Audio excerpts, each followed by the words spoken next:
My mission is simple, to make you money. I'm here to level the playing field for all investors. There's always a bull market somewhere, and I promise to help you find it. Mad Money starts now. Hey, I'm Cramer. Welcome to Mad Money. Welcome to Cramerica. I'll go and make friends. I'm just hoping to save some money. My job, not just to entertain, but to put it in context. Call me, 1-800-743-CNBC. Tweet me, Jim Cramer. What can I say about this market? The inputs today, they're just plain bad. You can't have oil creeping up every day. You can't have mortgage rates about to climb again. You can't risk having the Fed look the wrong way if things are getting weaker sooner than expected. But how terrible are the inputs really? Should stocks have been down so harshly with the Dow slipping 397 points, S&P losing 0.72% and the Nasdaq plunging 0.95%? The answer kind of is yes, but not because the inputs are all that terrible in reality. What drove stocks lower for the most part wasn't even consequential. If we get weaker job growth in Friday's non-farm payroll report, the narrative will shift again as everybody starts betting that the Fed will quickly cut interest rates to stem some sort of, hard landing. Long-term rates, which have been climbing higher since late last year, will probably top out around these levels. And the 30-year, 4.5%, really isn't even all that high historically. What really matters is that we haven't had a sell-off in so long that we've forgotten how to handle it. So tonight, let's go over the rules of the road. Yes, road rules for dealing with a sell-off. Well, what do you have to do first? You have to identify the real reasons for the decline, not the headlines. Now, we know that interest rates have gone up. We need to decide whether the move is significant. The answer to this historically is that this kind of move typically doesn't do much damage to the economy, and therefore not much to earnings, which is what we focus on in Mad Money. Sure, there's some weakness. As Paychecks told us in the release today, something will plumb with them later on tonight. And I quote, the softening in hiring we started to see in the second quarter continued in the third quarter. There's more choppiness in hiring across customer segments and industry now. End quote. Worrisome? Only if you don't read the next line, which is, quote, our clients tell us they still can't find qualified employees and are not willing to hire just anyone at higher wage rates, especially in areas with minimum wage increases and aggressive legislative changes. End quote. What are we going to do with that? I mean, California mandated a higher minimum wage. Naturally, that's going to cut into hiring. And it is harder to find qualified people. That's okay. Nothing new. Next. Tesla's numbers were weaker than expected. I mean, much weaker. 387,000 vehicles when we expected them to sell more than 457,000. That was their biggest estimate miss in 7 years. And their first year-over-year decline since 2020. Tesla's a headline grabber, though, isn't it? Always will be. But let's unpack this. We know that there's been an awkward pause in electric vehicle buying in our country. China's hurting with real price cutting in the EV market. Berlin's been disrupted by sabotage. To me, this is simply par for the electric course in terms of America. We can blame higher interest rates and weakening economy, but honestly, I think the country's turn on EVs for now. It's like everyone who wants one already has one. Tesla's simply feeling what GM and Ford were feeling, okay? The real problem with Tesla is that it turns out to be a mortal car company and not an immortal tech company. Third issue is PVH, the big apparel company that's behind Calvin Klein and Tommy Hilfiger. That gave us a terrific number, absolutely. But then it jarred us by talking about a slowdown of some significant proportions. A forecast that caused the stock to drop 22% today. Now, when I checked the report, though, it was about weakness in Europe. And we're not going to extrapolate from Europe to the United States, where business remains much stronger. I said in our game plan last Thursday that the apparel stocks were coming in way too hot going into PVH's quarter. Well, that sure turned out to be the case, huh? But I don't have a solid read-through to our country. And then there's the weakness in the health insurers. Wow, Humana off more than 13% today. United Health down over 6%. CVS, which owns Aetna, shredding another 7%. Bad for the consumer? No, hardly. I mean, the Biden administration just decided not to give insurers a bigger rate increase for the Medicare Advantage plans. If the government had sided with the insurers, now that would have been horrific health care cost inflation. Instead, it's good news for most Americans, even if it's awful for the managed care industry, and it is awful. Oil, tough, because it translates immediately into higher prices at the pump. That's why the refiners were so strong today. But don't forget, natural gas is also an important inflation input, and it's still trading at multi-year lows thanks to a supply glut. While we don't fill our cars and trucks with natural gas, we do heat our homes with it. So call it even, or at least maybe more even than people realize. To take it all in, we've got higher rates, but the impact on the economy is not profound. Meanwhile, the impact on the market is what you usually expect. People pay less for stocks when rates go up. We just kind of forgotten that happens. Next item in the sell-off playbook of our checklist, road rules. Has this pullback created any buying opportunities? For that, I perused the bottom 50 performers of the S&P 500 today before it came out today. And the biggest decliners, well, I wish I could say found something to buy. You know what? My investing club colleague and senior portfolio manager, Jeff Marks, and I did a special video for club members this afternoon highlighting the opportunities we're looking at and what we're near pulling the trigger on. But we would need more follow-through tomorrow to make that happen. Some of our stocks were down, but not enough to make a difference to our cost basis, meaning what we've already paid for the shares. I have no desire to buy the health insurers when you get a stock shock verdict like they got for the administration last night. The analysts haven't even had time to get their acts together and do some downgrading. I bet you that's tomorrow's business. If you're inclined to bottom fish, that's the better opportunity. How about this retail off PVH? Remember, PVH was weakness in Europe, not America. The American apparel company stock most down today, VF Corp. But that's challenge maker of North Face. Well, 30% of its products are sold in Europe. You can't touch it. I do have my own TJX would be a great opportunity if we go into PVH, suddenly going to start dumping inventory, or if clothing company Express might file for bankruptcy. However, PVH said that inventories were lean, so the off-price chains won't be able to sweep in and pick up the merchandise at the cheap. Home builders did get rocked by higher rates. That always happened. Last night, I mentioned that they're prolific buyers of their own stocks on any kind of rate weakness. But I'm hesitant to recommend a Lennar or D.R. Horton 3 days ahead of the big unemployment report. Hey, maybe Monday. Finally, what I'd look at is a sell-off in special situations. Last night and this morning, we huddled with GE Vernova, the power company that just got spun off by GE. It's the energy transition company with natural gas turbines and wind and software that will help upgrade the power grid so it can handle all this new electrical demand that comes from the data center. I thought Vernova seemed terrific before a bizarre late-day sell-off. More on that later. Now, let's go full circle in this sell-off. First, some perspective. We have to expect a 10% pullback every 2 years on average, according to legendary Peter Lynch, who used to run the Magellan Fidelity Fund for Fidelity.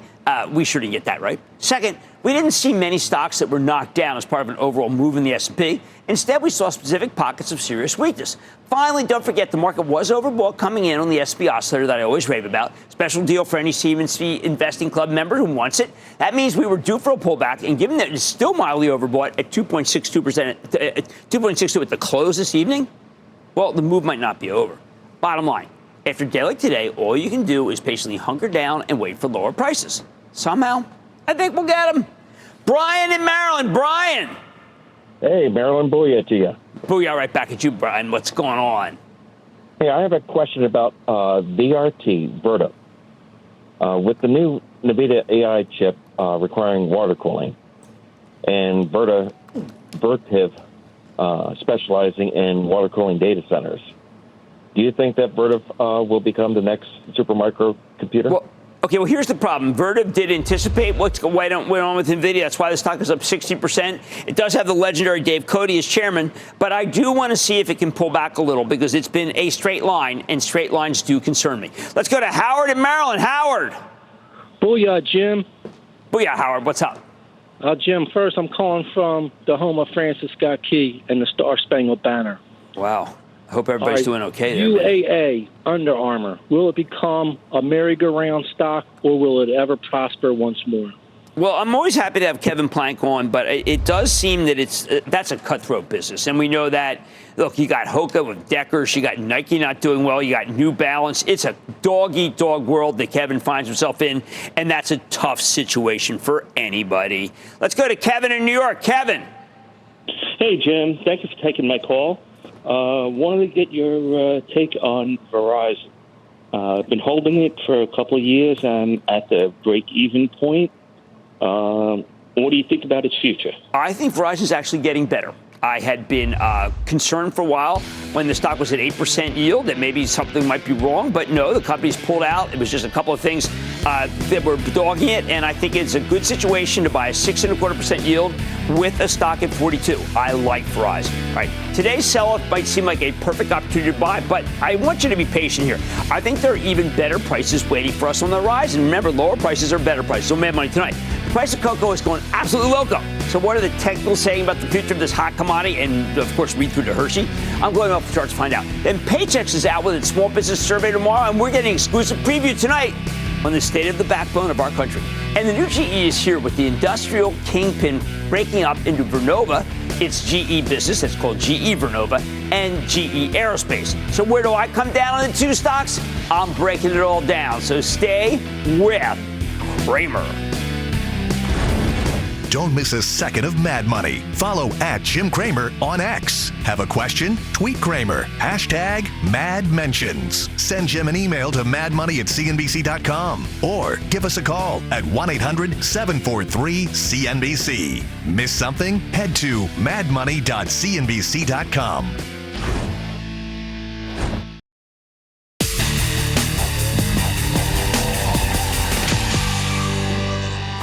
I always tell you, please wait for the conference call before you trade. This morning, we got a confusing set of results from Paychecks, the payroll processor for small and medium-sized businesses, also handles outsourced human capital management that we like so much. At first glance, the numbers look suboptimal, with revenues coming in weaker than expected, management cutting their full-year revenue growth forecast. But despite trading down more than 5% at the open, it was actually down $10 at one point. The stock rebounded into positive territory during the conference call. Why? Because Paychecks revealed that the revenue shortfall wasn't as bad as it seemed. It wasn't even a shortfall. They simply didn't recognize revenue from their employee retention tax credit service because there's some legislation in the Senate that could affect that line of business. At the end of the day, the stock was up nicely, which is pretty good for Paychecks, given that it often pulls back in response to strong numbers. So what do we make of this quarter, and what do we make about the state of small and medium-sized business in this country? Let's go straight to the source with John Gibson, the president and CEO of Paychecks. Learn more. Mr. Gibson, welcome back to Mad Money. Jim, it's great to be back with you. Well, John, I got to tell you, I always tell people, please, let's hear management out. This was actually a very fine quarter, and the only hair that I saw on it was the difficulty of companies to get the right people. Otherwise, things are pretty on target, aren't they? Yes, it was quite a roller coaster ride this morning, and I'm glad we got our story out. So we had a really solid third quarter. We've had a good, solid 9 months in the fiscal year. Adjusted earnings per share exceeded consensus. We reaffirmed our guidance for earnings per share for the full fiscal year at double digits. Demand was strong. New client volumes were good. Our retention was in line with expectations, with our HR business actually hitting a new record in revenue retention. As you pointed out, revenue growth was impacted by the wind down of the government ERTC program. And also softer hiring than we would have expected in our client base in an economy that's growing over 3%. So when you exclude the ERTC impact, our revenue grew 7% in the quarter, actually accelerated in the third quarter over the first half of the fiscal year. And that, Jim, that was in face of this hiring softness that we saw against our expectations. But I also, John, I mean, you talked about the idea of what the government does.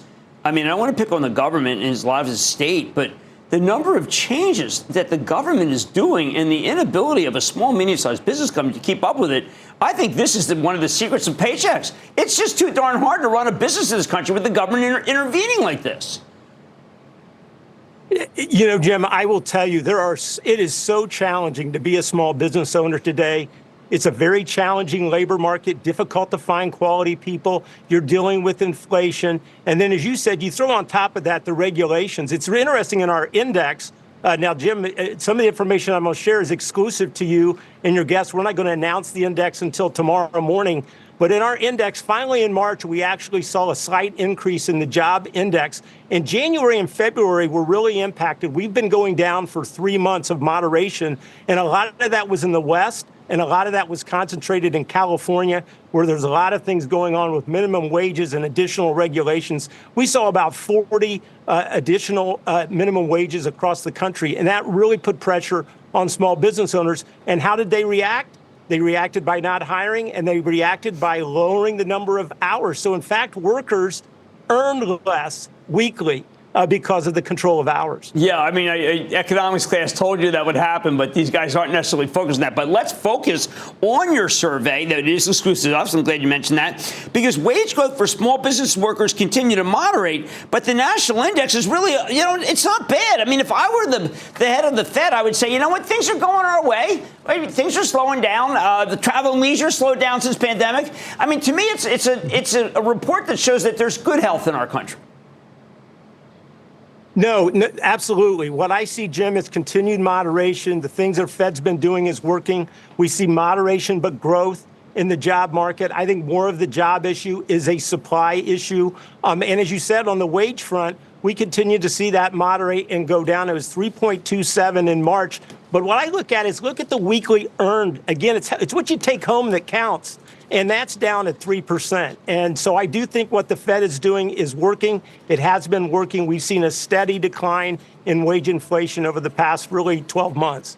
Well, that's exactly what we do want. Now, I had Larry Fink on recently from BlackRock. He's talking about trying to find new ways to make it so that that people save for retirement, and that making it so that it's almost, you try to be like it's mandatory. Any suggestions about how we can all go forward to make that? Because we all know that people are living a little bit longer, and they don't have enough money by the time they get to where they retire.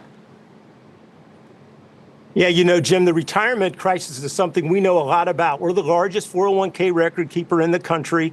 We supply most small businesses with their 401k starter plans, and we deal with their employees every day and trying to educate them on the importance of saving. As you well know, a lot of states and several states have implemented mandatory retirement. Matter of fact, you know, our 401k business is one of our fastest growing businesses. Actually, in the third quarter, we accelerated again, double-digit growth for multiple quarters in a row. What I think government policies, we have the Secure Act 2.0 that was passed by the federal government. We're out there educating people. We need to continue to do more education. What we find is employers know they need to have a retirement plan for their employees to attract employees, but it's also challenging for their employees to save. Inflation has really put a cramp on employees being able to save. And we even see that in our hardship withdrawals that we've seen when inflation was really high, people going in and taking emergency hardship withdrawals out of their 401k. And that's devastating 10, 15, 20 years down the road. Yeah, I'm looking at my executive producer, Regina Gilgan, right now, because when I hear this, I think, well, what can we do? What Paychecks could do with us, I don't know. But we have to make it so if you have a 401k, you got to contribute to it. Larry Fink was telling me that a lot of people have 401k, but they don't want to be in it. And that's crazy. Yeah, Jim, as I said, you know, a lot of the plans really require that you participate in it. We know there's a lot of education that we do with our participants, both through our technology and through our advisory services to educate employees. And I think employers need to take a more active role in making this an important part of their employee onboarding process. We're actually doing it digitally. When a client's employee comes onto our system, we're actually educating them on the benefits and getting them signed up and getting them auto-enrolled. That's absolutely critical. All right, now one last question. I see you're doing some artificial intelligence. I wanted to get a little more sense of where it's helping you and where it's helping your customers. Yeah, Jim, I tell you, we've been doing this over a decade. We have over 200 AI models. We launched several additional AI models in the third quarter, and we've already seen immediate benefits. Focus on client retention. So the way that we're anticipating, we're seeing our clients and what they're asking our service providers, what they're doing in our system. We're using that to create analytics to understand how we can better serve them. We're using in upsell models for our sales teams. So we're identifying that this 401k, we're seeing that restaurants in Rochester, New York have signed up for a lot of 401ks. We're finding the restaurant that doesn't have one, and we're going to them and saying, hey, you're falling behind. If you want to retain your employees, you need to get involved. So we're using it that way. And then you look at what we're doing. We're monitoring across the board all of our communications with our clients so that in real time, we can really see what is going on and what's on their mind. And that's helping us really drive innovation and product launches. For example, compensation and what I should pay. We're launching a joint service where we're going to have over 750 million compensation data points available in our reporting that will give a small business owner some idea of whether they should be paying more or paying less to keep an employee. Oh, that's terrific, because people, it's kind of just an amorphous area. You could probably save your clients a lot of money. Well, John, first of all, thank you so much for giving us the exclusive on your index, which I think shows that we're on the right track. And secondly, thanks for coming on a day where people got a great opportunity to buy Paychecks, because people just don't wait until the calls. John Gibson, President and CEO of Paychecks. Thank you, sir. Thanks for coming on. Thank you, Jim. Thanks for having me. Excellent. Mad Money's back after the break. Coming up, is this market cuckoo for cocoa? Indulge in a decadent look at the commodity when we go off the charts. Next.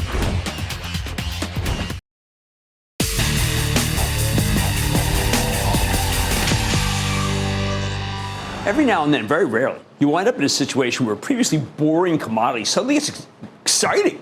Right now, it's cocoa. For decades, cocoa's been arguably the least exciting commodity under the sun, with cocoa futures hovering between 1,500 and 3,000 per ton since the early 80s. For most of the past decade, they bounced between 2,000 and 3,000.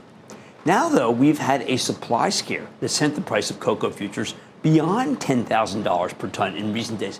10,000. Even the most bullish of bulls probably didn't see that coming. Tough time to be a snack maker between the rise of these GLP-1 weight loss drugs and the ridiculous increase in the cost of chocolate. Difficult to be Hershey, at least right now. And that's why tonight we're going off the charts with the help of our resident commodities expert, Carly Garner. She's a brilliant technician, co-founder of DeCarly Trading, also author of High Probability Commodity Trading. Last year, she pretty much nailed both the top in oil and the bottom, too. 3 weeks ago, she made a bullish call on gold. Wow, so far that's been dead right. And now she's got some controversial opinions on cocoa. First, I want you to take a look at the monthly chart of the cocoa futures. This is nuts. As Garner sees it, there is absolutely no logical reason for cocoa prices to have reached these heights. None. She thinks this move is nuts. While the market assumes the demand for cocoa isn't too price sensitive, Garner disagrees. At the end of the day, chocolate is a want, not a need. If it gets too expensive, people just switch to something else. How do we get the spike? Okay, according to some third-party analysts, cocoa output will drop to around 4.5 million tons during the current growing season. That's down 350,000 tons from the previous year. So that's a 7 to 10% decline in production. While that's a meaningful hit, Garner can't see how it justifies this crazy move, rocking from $2,000 to $10,000. If anything, she believes cocoa prices should have been capped at $6,000, which is where the last major ceiling resistance came in on the monthly chart. We simply don't have enough supply data on the supposed shortfall, and Garner believes that this is a situation where high prices will ultimately result in demand destruction. I agree with her. Of course, once cocoa broke out above $6,000, the gains accelerated, resulting in what sure looks like a parabolic move, doesn't it? You know, I don't like those. When you look at the relative strength index for the RSI, and an important momentum indicator, it's now above 90 on the monthly chart. I've actually only seen that just a few times. That means this thing is wildly overbought. That 90-plus reading is incredibly high. On top of that, you see these two black lines on the chart?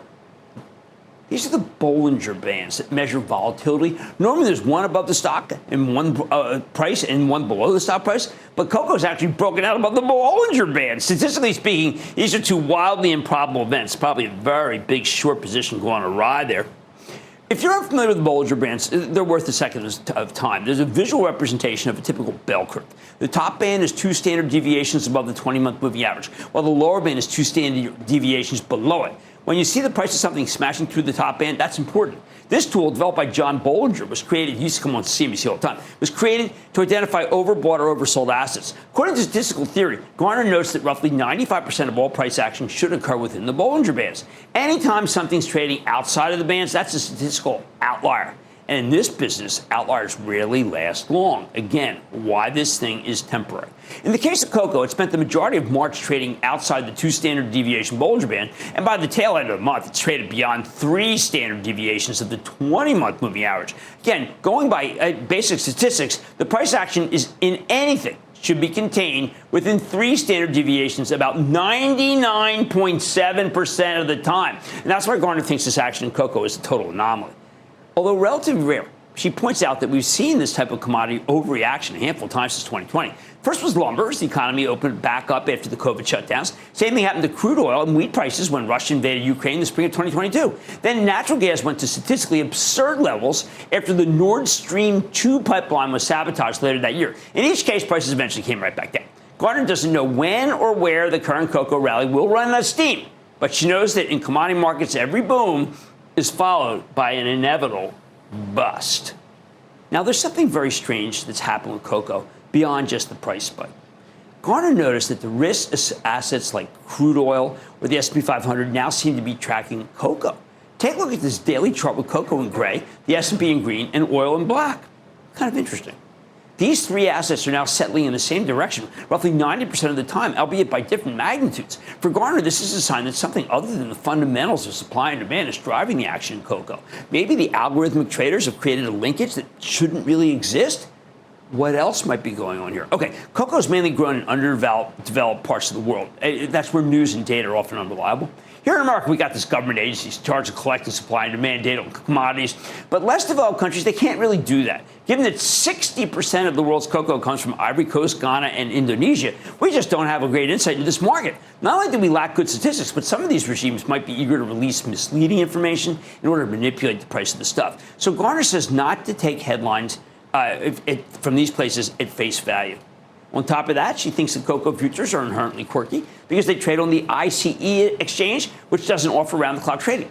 This is an exchange that mainly caters to traders in London. So cocoa starts trading at 4:45 a.m. Eastern and closes at 1:30 p.m. Eastern. Although also because obtaining real-time cocoa data is expensive, most users are operating on delayed price information. So I'm talking about some murky analysis. Now, all that said, Garner thinks this cocoa rally has overshot reality. There's a legitimate reason why it happened. Originally, Ghana and the Ivory Coast got hit with excessive rain that damaged crops, only for that to be followed by a drought that made things worse. Hence the worries about a big hit to worldwide production. The result? We're seeing the lowest recorded cocoa supplies since the late 1970s. Put this move in context, take a look at the extremely long-term chart going back to the 70s. Back in 76, 77, we had a cocoa shortage that very similar parabolic move right here, right? With the price vaulting from $1,000 to $5,000 per ton on a percentage basis. It's the same move we're seeing right now here, okay? But Garner notes that rally ultimately faded and gave way to decades of lower prices. The bottom line, well, guess what? The charts determined by Carly Garner suggest that this insane cocoa rally will run out of steam, maybe even similar to this one, and will rapidly deflate. In fact, she's betting we will not see these levels again in our lifetime. Let's take some calls. Let's go to Eric in Connecticut. Eric. Hey, Jim, how are you? I am good, Eric. How about you? Good, good. A big Huskies booyah to you. Oh, my God, yes, absolutely. Right back at you. What's going on? Yeah, so my question is regarding Costco's. I've been a long-time shareholder of Costco's. I just, a few months ago, I liquidated about 2,000 shares, and I'm seeing a pullback in Costco's recently. I'm not sure if this now is a good time for re-entry, or I should just take my profits and hold back for a little while on that. And second question is, do you see a stock split in the near future for Costco's? You know, I've got a piece that I'm doing, that I'm working on about whether Costco should indeed split its stock. I think they should. Of course, doesn't create any new value, but I understand it. Now, what you want to focus on is that Costco's retreat is actually at a level where we have been saying for the CNBC Investing Club is you need to start buying. So my answer to that is I don't want to be two-faced. I said start buying. I can't walk away and tell you not to. I think it's a very good level to start a position in Costco. All right, the charts determined by Carly Garner suggest this parabolic move in cocoa will run out of steam. And when prices do start to drop, Garner's betting we will not see these levels again in our lifetime. Much more we have money at. Including this. How about these spin-offs keep coming? Yesterday was 3M, the Solventum. Today's GE's turn. Now that the legacy industrial split into an energy colossus and an aerospace kingpin, what should you make of the two stocks going forward? We've got some ideas. We'll give you our take on Vernova and GE Aerospace, fresh off the spin. Then the era of the stock split, as I just mentioned, is upon us, and Chipotle's leading the charge. But why do I think this move is so important in the market as a whole? I'm sharing the reasons. And of course, all your calls, rapid fire, tonight's edition of the lightning round. So stay with Cramer.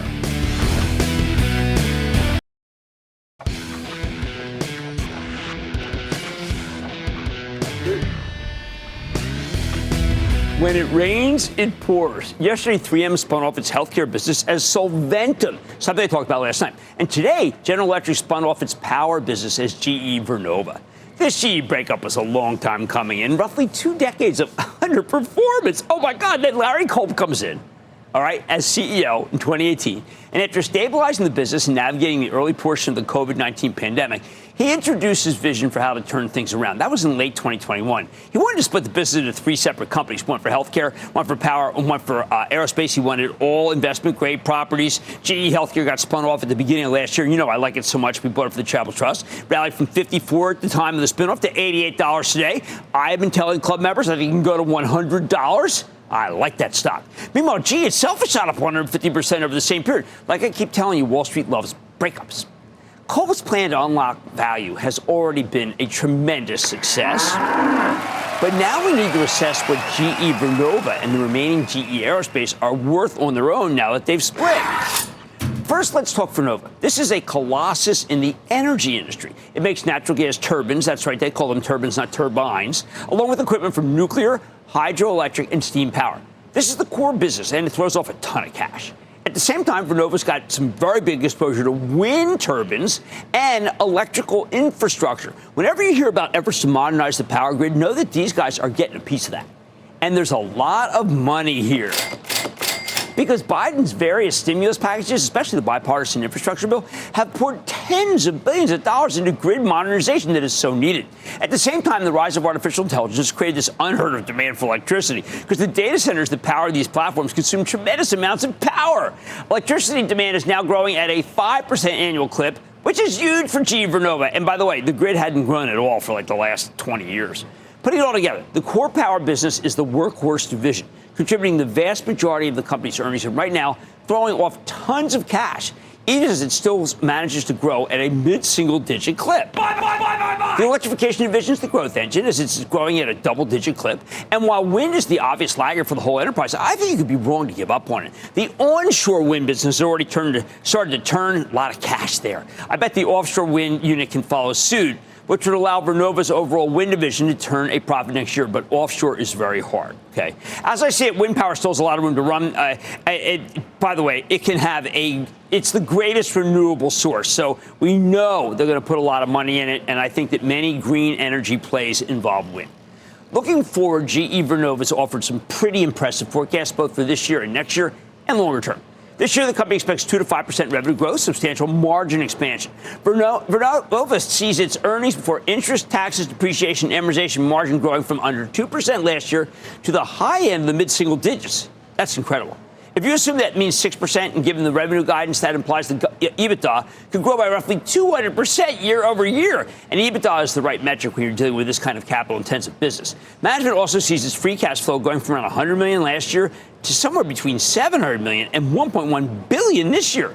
And those numbers should get even better in 2025. GE Vernova is very confident in the future, in part because they've got a massive backlog, $116 billion spread between $40 billion in equipment and $75 billion in services orders. Those are remarkable. If the company can hit its longer-term forecast, this stock will be a fantastic buy. But beyond the numbers, I like GE Vernova because the company's set up perfectly for the energy transition. That's expected to take place over the next 2 decades. Their biggest business for now is selling natural gas turbines for power plants.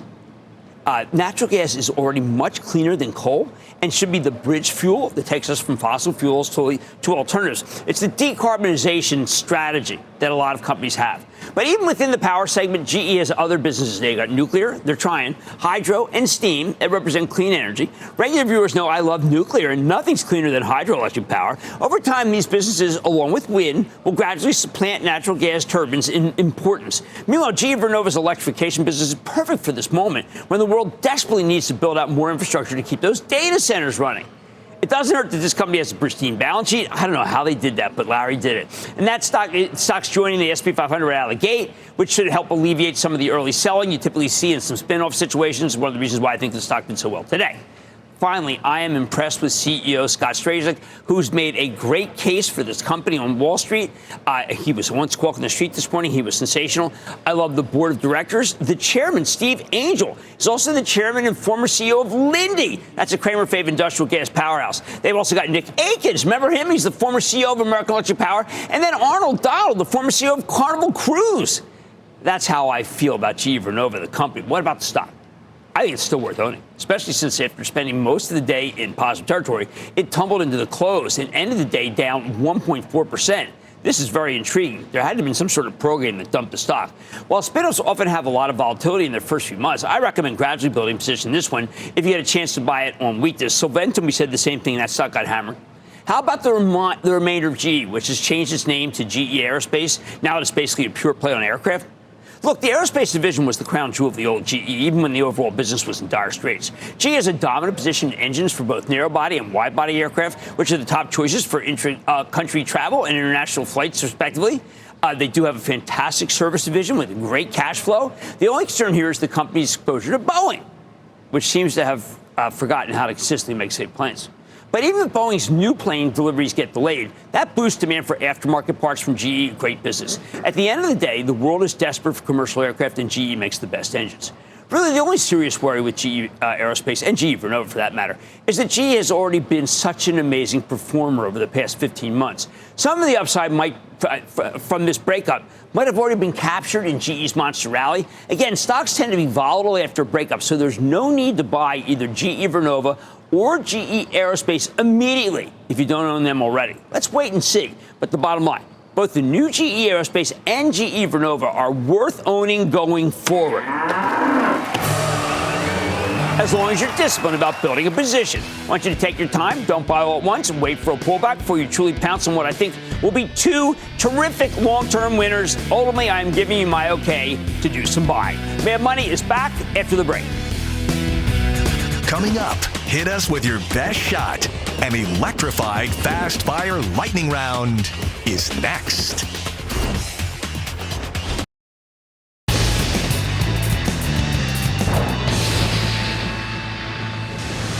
It is time. It's time for the white round. Chris Roberts from Ralph Golden. Just look at some stuff. We're going to play this out. And then the lightning round is over. Are you ready? Skeet that. Time for the lightning round. Chris Roberts over. So Joe in New Jersey. Joe. Hello, Mr. Cramer. Thank you for taking my call and all that you do for us. Oh, thank you, Joe. How can I help you? With a buy rating from Goldman Sachs, is Aris Water Solutions a buy? Hidden gem, but I shouldn't say it's not hidden of late, because this water recycler of the Permian has almost doubled. So I want to hold back. It's been a great win. Let's see if we can get it back to 10. I want to go to Charlie in California. Charlie. Hey, Jim, how's it going? Not bad. How about you, Charlie? Pretty good. So I've been looking at some dividend stocks, and I've been having this one keep coming back on my radar. I want to see what you think. AGNC. No, take a look at how that stock has done over any period. Take a look about 12 years, 15 years. It just goes down. I don't want you to touch that stock. Let's go to Chris in Florida, please. Chris. Hey, good afternoon, Jim. Booyah. Booyah. What's up? My question is Alibaba. I've held on to it for years, and I'm wondering. Well, look, if you have to own one, it is going to be Alibaba. That is the one that has the most American-like financials. I'm not a fan of Chinese stocks, but Baba is the one to own if you want to go there. Let's go to Jim in Pennsylvania. Jim. Hey, Jim. Thanks for taking my call. Oh, you betcha. What's going on? Jim, I need your opinion. Would you trade AMD for ARM Holdings? For ARM, well, you know what? 6.5 dozen. They're both really great companies, and I do like AMD here, although it does seem like it's finally coming down a little. So I'm not going to like ARM too. It's too hard for me. Let's go to Greg in Illinois, please. Greg. Jim, what's up? A big robud booyah booyah. Thomas Petterfy founded this company in 1978, and it's quickly pushing all-time highs as a top 5 prime broker. My stock is Interactive Brokers. Are you with me? Yeah, I am with you. I think it's an incredibly well-run company. Everybody feels that way that I know. It's been remarkable. By the way, here's a twofer. Do you see Schwab? Schwab came all the way back from a recommended 53. I think you're in good hands there. Let's go to Mandy in Maryland. Mandy. Hi, Jim. How are you? I am good, Mandy. How about you? I'm hanging in there. Thank you. Thank you so much for all your teaching and advice. A shout out to you and your staff. You're very kind. Thank you. Very gracious. How can I help? I bought a few shares of this stock today. I was wondering, should I add, or there is another stock which might do better? The stock is PWR. Qantas is fantastic. My friend Stephanie Link likes it too. Qantas is an ultimate great infrastructure play. I think you've got a winner there. Let's go to Joe in New York. Joe. Booyah! Yeah, booyah. Booyah, Joe. All right, listen, I love this show. Admire your passion, need your wisdom today. Okay. Starter Communications. No, that's an awful stock. I mean, that may actually be the most awful stock that I know. I'm putting that in the pantheon of awful. I mean, honestly, yeah. I mean, pantheon, awful, Charter, and that, ladies and gentlemen, conclusion of the Lightning Round. The Lightning Round is sponsored by Charles Schwab. When we return, Cramer's doing splits, while Chipotle's decision is a win for home gamers. Will other big caps follow their recipe? Keep it here.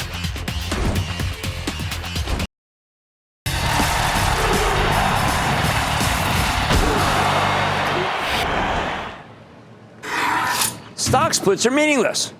Or are they? If a stock split's 2 for 1, okay, just 2 for 1, you'll now have 2 shares of the same stock, each at half the price. Consider it like a pencil. Now, if you split it in half, you don't have more pencil. You have 2 half-sized pencils and nothing more. There's not an ounce of additional value created. Yet the data is unassailable. Since 2010, when a stock splits, it tends to outperform the median stock in the S&P 500 over the next 10, 20, and even 65 days. In fact, the median stock splitter saw a 4.1% increase over the next 65 days versus a 2.7 median gain for the S&P. It's hard to view this data, courtesy of Strategas, as anything other than dispositive. So in theory, splits are meaningless, but in practice, they can give your stock a nice boost. Why does this matter so much? Because for a long time, companies scorned stock splits as big shot investors pay commissions by the share. So a high dollar stock has lower commissions than 2 lower dollar stocks after a 2 for 1 split. I constantly get pushback when I recommend splits because I want more retail investors to come into this wealth creation machine, and I'm not going to give up. I even badgered Jensen Huang, the legendary CEO of NVIDIA, recently when I interviewed him at the huge GTC conference 2 weeks ago. 150 people I saw this weekend who all told me, please tell him thank you. They all also want something that I know is pedestrian and doesn't add value. They want a stock split. Why can't you give it to us? Well, we'll think about it. Today is not the day to announce it, as you know. No, I know it. And again, I apologize it's meretricious. Yeah, we've done stock splits in the past. One of the things that I really like about stock splits, by the way, is that it makes for the stock purchase for our employees and others. Yes, that's what Walmart says too. Yeah, it's a good thing. And we want to make sure that we take care of our employees. They do such an incredible job for us. What a great time we had out there with him. All right, out of nowhere, though, comes the very reasonable voice of Jack Hartung, the incredible chief financial and administrative officer at Chipotle, who's embraced the concept of the stock split and has shareholders voting on a 50-to-1 split, which would be sensational for anyone who doesn't want to pay $3,000 a share for this thing. Even though this split would cause a flood of new shares and therefore a flood of commissions for the big institutions who want to buy large positions in Chipotle, Jack told us there's been no pushback whatsoever by any of his institutional investors, none at all. Well, of course, they should care more about Chipotle's unbelievable performance. It'd be strange to criticize a company where if you bought $750 of stock on the IPO process, you now have $100,000 today. Now, Jack explains that Chipotle's doing this split because it incentivizes its managers with stock, but it's cumbersome and unsatisfying for them to get fractions of a share.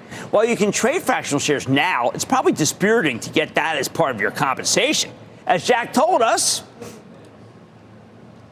it was getting harder and harder for us to get the right denomination because we reward our top performing managers with stock in the company. We want them to celebrate our success with us. And it was getting harder and harder where if you wanted to reward a manager with $4,000 worth of stock, you'd either have to award $3,000 or $6,000. All right, this is similar to what the legendary Sam Walton, the founder of Walmart, had to say about the importance of the split. He thought it was essential to keep Walmart's share price in a reasonable range, rather than fractions, so it was accessible to all of his associates. He wanted to give them a sense of ownership, too. That philosophy is why they did a 3-for-1 split earlier this year. I applaud that. Now, I know all about the fractional shares, and I'm in favor of them, but here's there's nothing like owning a full share of stock. If we're going to bring regular people back into this market, and there's credible evidence of an upturn among individual investors, then this is another thing we need to see. I know that high dollar stocks like NVIDIA, Deckers, Costco, BlackRock, Eli Lilly, ServiceNow could truly benefit from an influx of new investors, but they'll never get these people unless they split their stocks. Given that institutional money managers won't push back on a winner and the natural aversion to many buying fractional shares, it's time the people running these companies start giving us stock splits. And hey, it's got the added advantage of making your stock go higher, even if in theory it shouldn't work that way. But it does. I like to say there's always a bull market somewhere. I promise I'll find it just for you right here on Mad Money. I'm Jim Cramer. See you tomorrow. Last call starts now. All opinions expressed by Jim Cramer on this podcast are solely Cramer's opinions and do not reflect the opinions of CNBC, NBC Universal, or their parent company or affiliates, and may have been previously disseminated by Cramer on television, radio, internet, or another medium. You should not treat any opinion expressed by Jim Cramer as a specific inducement to make a particular investment or follow a particular strategy, but only as an expression of his opinion. Cramer's opinions are based upon information he considers reliable, but neither CNBC nor its affiliates and or subsidiaries warrant its completeness or accuracy, and it should not be relied upon as such. To view the full Mad Money disclaimer, please visit cnbc.com/Mad Money disclaimer.